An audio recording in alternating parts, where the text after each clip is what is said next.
अस्सलामुअलैकुम, मैं हूं नूरुल आरफीन सिद्दीकी और आप देख रहे हैं आरफीन नामा। जनाब मन वजीर आजम हाउस को एक रिपोर्ट बना करके और भेजी गई है, लेकिन रिपोर्ट जो बना करके भेजी गई है उसमें जो झोल झाल हुई है उसके हवाले से खबर लेकर के आपकी खिदमत में हाजिर हुआ हूं। मैंने पिछले दिनों एक एपिसोड की थी और उसमें एक सवाल उठाया था कि भाईजान ये जो बॉर्डर पे स्मगलिंग हो रही है, वजीर आजम पाकिस्तान ने इस स्मगलिंग को लगाम डालने की बात की है।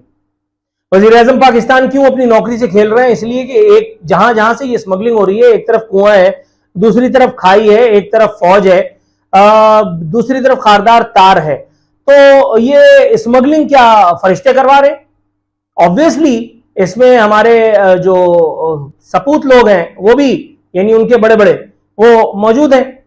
उनकी जो है वो रहनुमाई, उनकी हिदायत, उनकी आशीर्वाद इसके लिए बाकायदा काम कर रही है। वजीर आजम क्यों अपनी नौकरी से खेल रहे हैं? पाकिस्तान में एक अकेला आदमी मैं था जिसने इस खतरनाक तरीन मौजू पर वीडियो बनाई, और न सिर्फ बनाई बल्कि आज तक अल्हम्दुलिल्लाह अपने घर पर भी मौजूद है, जिंदा है, सलामत है, आ रहा है, जा रहा है, खा रहा है, पी रहा है, सारे काम कर रहा है। और अब देखिए उसकी कंटिन्यूएशन में वो जो इंटेलिजेंस ब्यूरो ने एक मजाक किया है वजीर आजम पाकिस्तान की खिदमत में एक नाम निहाद रिपोर्ट बना करके, आज मैं उसका भांडा कैसे फोड़ता हूं। ईरानी पेट्रोलियम स्मगलिंग के हवाले से एक सो कॉल्ड चश्मकुशा रिपोर्ट वजीर आजम को सबमिट कराई है इंटेलिजेंस ब्यूरो ने, और उस रिपोर्ट में यह लगबात के ऊपर से आने वाले प्रेशर के जेरे तहत, के जेरे एहतमाम, के जेरे निगरानी, के सबब, के बायस की वजह से उन्होंने क्या डंडी मारी है। उन्होंने क्या डंडी मारी है? सबसे पहले मैं आपको बताऊं, इस रिपोर्ट के मंदरजात बताते हैं जनाब मन के ईरानी तेल की स्मगलिंग में कौन कौन मुलव्विस। वजीर आजम हाउस में जमा रिपोर्ट ने भांडा फोड़ दिया। 29 सियासतदानों के बारे में इत्तला है जनाब के वो बाज़ाब्ता तौर पर इस एक घिनौने मकरूह फेल में बाज़ाब्ता तौर पर मुलव्विस हैं। इंटेलिजेंस ब्यूरो की रिपोर्ट को इस हद तक क्रेडिट तो जरूर देना चाहिए कि उसने सियासतदानों, अल्लाह मारे उन सियासतदानों का नाम तो लिया जिनकी गर्दन पतली है और हर दफा मारी जाती है। लेकिन अब शुरू होता है कहानी में वो ट्विस्ट जिसकी जानिब मैं इशारा करने के लिए जो है वो जा रहा हूं। यहां एक बड़ा खूबसूरत सा मोड़ आया है। 29 सियासतदान और 90 सरकारी हुक्काम। यह सरकारी हुक्काम क्या होता है भाईजान?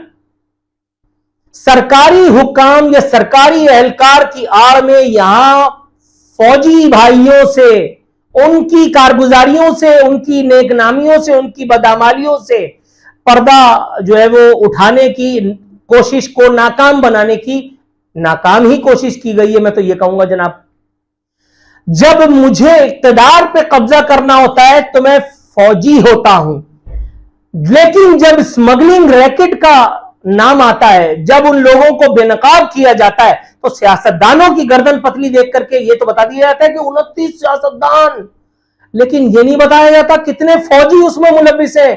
सरकारी एहलकार कह के जान छुड़ाई जाती है। भाई यूं तो आर्मी चीफ भी सरकारी मुलाजिम ही होता है, तो क्या हुआ? उसका ग्रेड जो है वो 22 हुआ, तो क्या हुआ? मगर है तो वो सरकारी मुलाजिम। लेकिन दुनिया जानती है, और अगर दुनिया गई तेल लेने, दुनिया नहीं भी जानती तो मैं और आप जानते हैं, और अगर आप नहीं भी जानते तो मैं तो जानता हूं, और जानता हूं इसलिए बता रहा हूं कि आर्मी चीफ ही होता है। जरा सा मूड खराब होता है ना तो 111 ब्रिगेड मूव करती है और 10 मिनट के अंदर रफीक तावड़ को था बना दिया जाता है। मुशर्रफ साहब टेक ओवर कर लेते हैं। 5 मिनट में दरवाजा तोड़ के शहबाज शरीफ को बाथरूम में से घसीट के निकाल लिया जाता है। ये एक आर्मी चीफ करता है?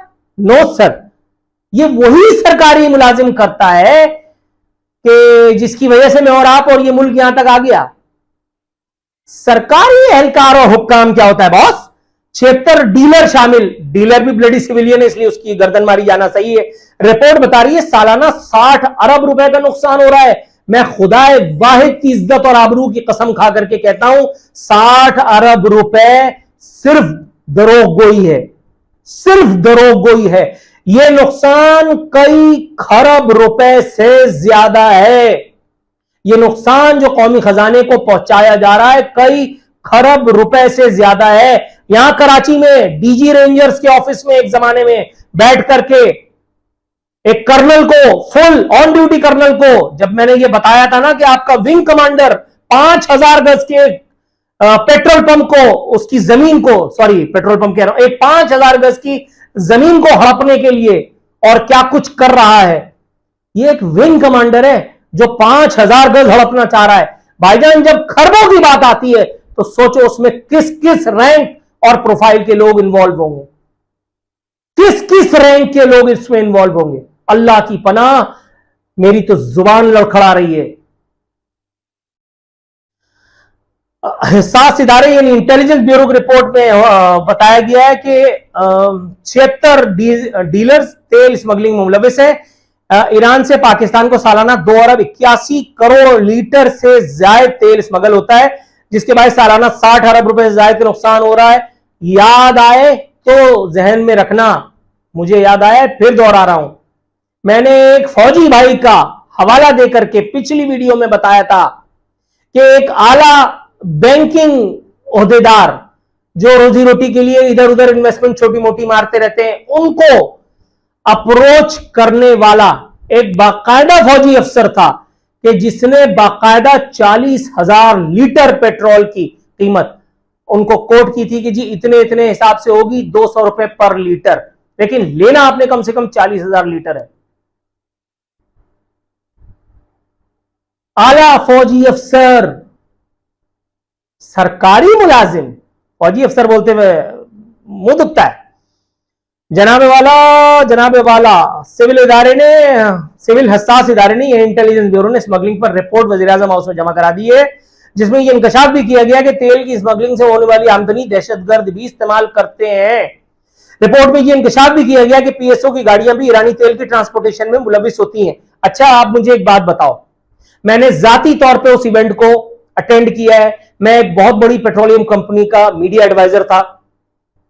पीएसओ का एमडी तारिक किरमानी उस वक्त हमारी दावत पर, उसमें कुछ सेनेटर्स भी थे, और उस वक्त फौजी यूनिफॉर्म में उस वक्त का नैब का चेयरमैन लेफ्टिनेंट जनरल रैंक का मुनीर हफीज मेरे सामने बैठा हुआ था।